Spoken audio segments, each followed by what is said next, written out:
enacted bill, the Medical Foods Equity Act, sponsored by Senator Kerry and others, that is out there. It's been out there for about 3-4 years, according to the over take care of this issue. It is unfortunately very much crafted as a spending bill, but it is very much a savings bill, because as you just heard, if you take these special medical foods, and they do cost, you're going to avoid a certain institutionalization. This is the reason why we've been screening them for so long. NORD, along with other partners such as the American Academy of Pediatrics, are looking towards having a GAO study to clearly demonstrate that when the CBO has to rate this thing, it should be rated as a net positive to the federal budget, not a spending bill. This is really a no-brainer that we should have such a long time of screening. Everybody in this, most of the people in this room were screened for PKU when you were newborns. Most of the people. We do that screening. That costs lots of money. The least we can do is to assure that treatment occurs if people aren't responding. Well, I thank you very much, the three of you, and with that, this is what we have. We will now turn to the next panelist, Dr. Cassies, and we have Ms. Goodman, Collins, Hempel, Cassies, and Cohen. Do you have enough chairs up here, and do you have the right thing? Okay. Yeah. That's fine. Okay, thank you. Please.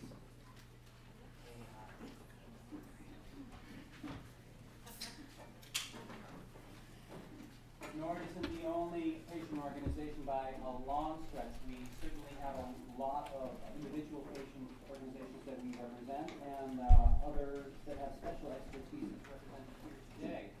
We're going to start off with Ms. Nancy Goodman from, she's a parent of a patient of a child with cancer, and she has a special expertise on a lot of these issues. And going to talk to us a little bit about PREA, I believe, right? That's right, among other things. Is this on? I'm not sure this is on. Jason? Maybe it's this one. Yes. They're both. I think it is a small Oh, it is on? Yeah. All right. Excellent. Thank you so much. Thank you first to the caucus, to RDLA, and to NORD for inviting me here to speak. First, I want to tell you a little bit about myself and my family. When my son Jacob was 8 years old, we received a terrible school report card from him. It said that he was distracted, he was mumbling, he had very poor handwriting. We spoke to Jacob about this, and soon after he began having headaches and nausea in the morning. So we took him to the pediatrician, we talked to his teachers, we gave him new ear filters and moved his bed to the living room.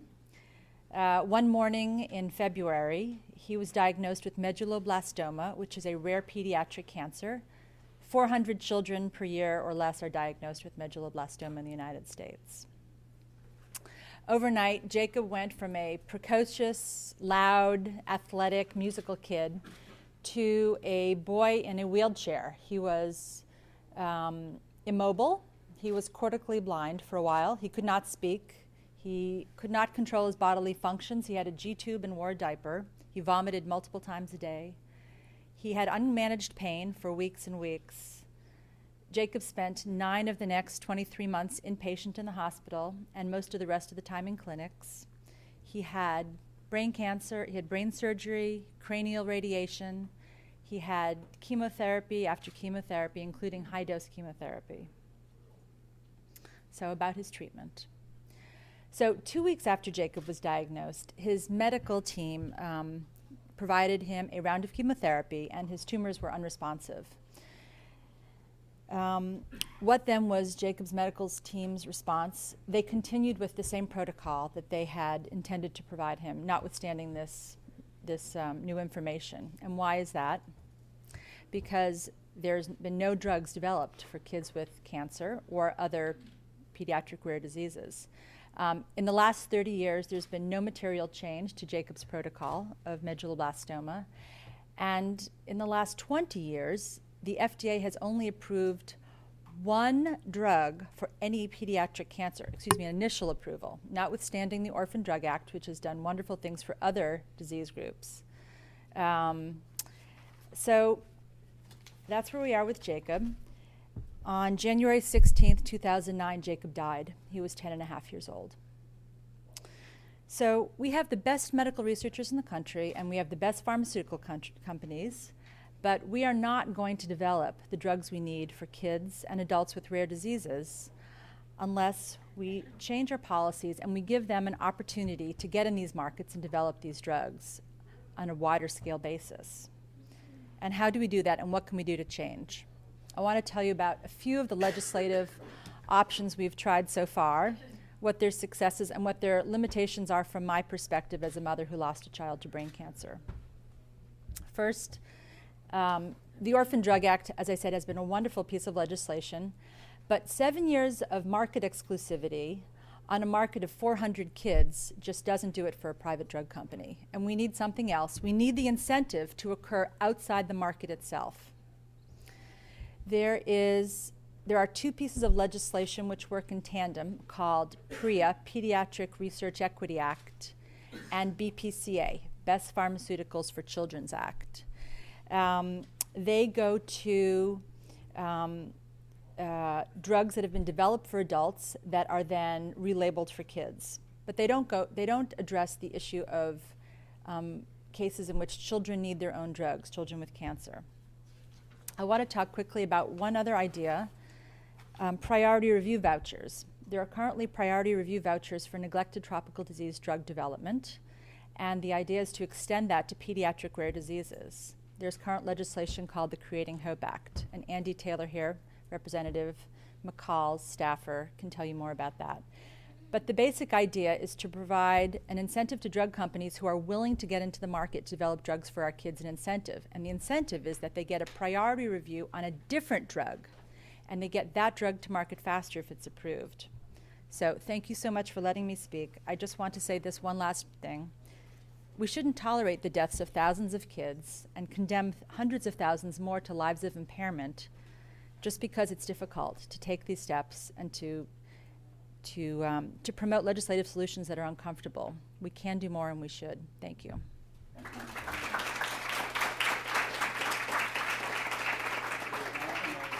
Another parent, Ms. Catherine Collins from PPND, the Parents Project for Muscular Dystrophy, one of the best organized patient advocate groups that I have come to meet in this entire community.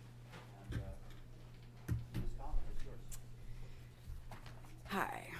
So since Dylan, our 5-year-old middle child, was a baby, we knew something wasn't quite right. Our concerns were that he couldn't go up the stairs very quickly, and he had a speech delay.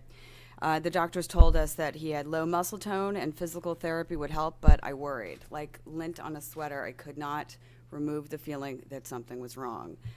And after 2 years of physical therapy, he didn't improve, and so a year and a half ago, we finally demanded a diagnosis, and to everyone's shock and horror, Dylan has Duchenne muscular dystrophy. Muscular dystrophy is a muscle wasting disease, and Duchenne is a lethal form of the disorder. Steroids will slow down the rate of progression, but unfortunately at this time there's no effective treatment and no cure. It affects boys primarily because it is usually inherited from the mother's X chromosome. However, a third of the cases are de novo, a genetic fluke. Like in our case, there's no family history. We were shocked that in a place like New York City, it took us years to get the diagnosis. Duchenne affects all races and cultures. Approximately 12,000 patients in the U.S. are living with Duchenne, and now so is Dylan. And as they say, it couldn't have happened to a nicer, sweeter kid. He tolerates it so well. People always say it's harder on the parents than it is on the kids, but I would change places with him in a nanosecond. Duchenne originates from a gene that fails to produce dystrophin, a protein that helps muscles stretch and contract normally. Patients are usually using a wheelchair by age 12, and as the disease progresses, the muscles in the heart and pulmonary system are affected, leading to death from respiratory or heart failure. They usually die in their 20s. Duchenne is extraordinarily complex. From a scientific point of view, it is perhaps fascinating. From my point of view, it is heartbreaking. Dystrophin affects every muscle in the body, and no one approach is likely to be a magic bullet. It's going to take a combined approach to stave off the degeneration. The one thing that all Duchenne families will say is that it's a race against the clock. The boys only have a certain amount of time before they lose ambulation, before they require a respirator, and before they die. Dylan is one of the luckiest of the unlucky with a mild phenotype of the disease. There are experimental drugs that may work with Dylan's specific premature stop type of mutation. A drug called Addi may provide benefit for Dylan. PTC's Addi has been reported by the company to have an excellent safety record. However, the drug company failed to achieve a high enough p-value to prove statistical efficacy. Dylan would be an ideal candidate to start the drug, so we anxiously wait as it goes through the regulatory process. While no one can or should ask the FDA to lower their safety and efficacy standards when approving a new drug, we can, as a rare disease community, ask them to be flexible. Rare and ultra-rare diseases aren't demanding a miracle in a pill. We simply ask for treatments with small, measurable outcomes that aren't captured in time tests. We need to engage the FDA to look at a range of things to be used to confirm a treatment effect, but still capture the need for safety. Patient-reported outcome measures could be the answer for better capturing the data in a trial. Using something like a composite score could provide more accurate outcome measures. A collaborative endpoint initiative for measurability is needed, and training FDA regulators on the unique aspects of muscular dystrophy and rare diseases is needed to provide greater flexibility in the threshold for approval. Progression-free survival should be enough.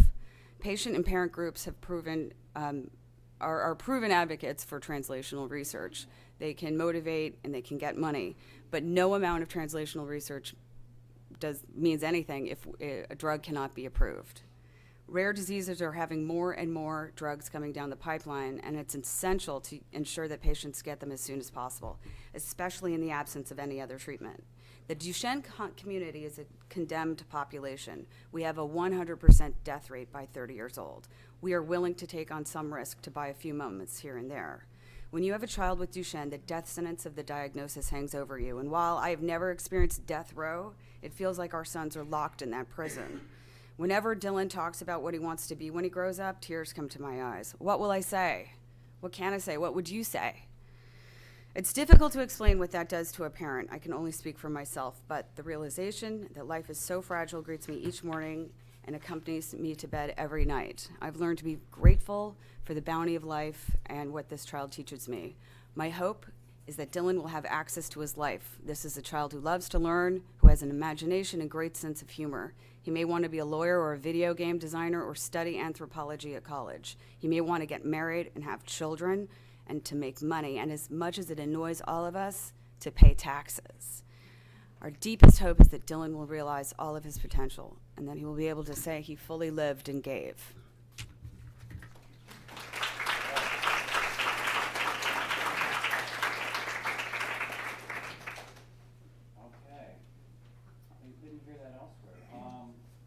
Next, I introduce a woman who I admire tremendously, a woman I've worked with for quite some time now. It's a pity that you only have 5 minutes to hear Miss Hempel's story, and I do hope you can stick to that, Kris, and I know that you've got a lot more to say. So she is every bit John Crowley from Extraordinary Measures' Match. She is every bit the mover and the shaker who makes things happen. I leave you with Miss Hempel. Thank you so much, Tim. I'm here today to talk about my twins, Addi and Cassi Hempel, that have Niemann-Pick type C disease. What I'm going to try to do is relate to you why you should really care when you leave this meeting about rare diseases. And that's because everybody in this room has Niemann-Pick type C. It's a gene that is on chromosome 18, and you all have it. And that gene controls cholesterol metabolism in your body all the way down to the cellular level. And in Addi and Cassi, unfortunately, their gene does not work. And as a result, they have a condition that's likened to a childhood Alzheimer's. They're losing the ability to walk, talk. They're going to develop dementia. And they are. They can no longer speak, and here they are. What I'd like to relate to you is that cholesterol issues have been, implicated in many diseases, from heart disease to even AIDS. It's been last month, the Department of Defense announced that my twins are immune to getting Ebola virus.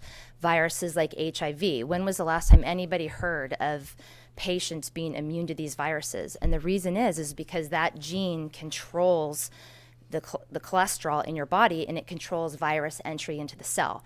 So essentially, kids like Addi and Cassi are, very important for scientific breakthroughs.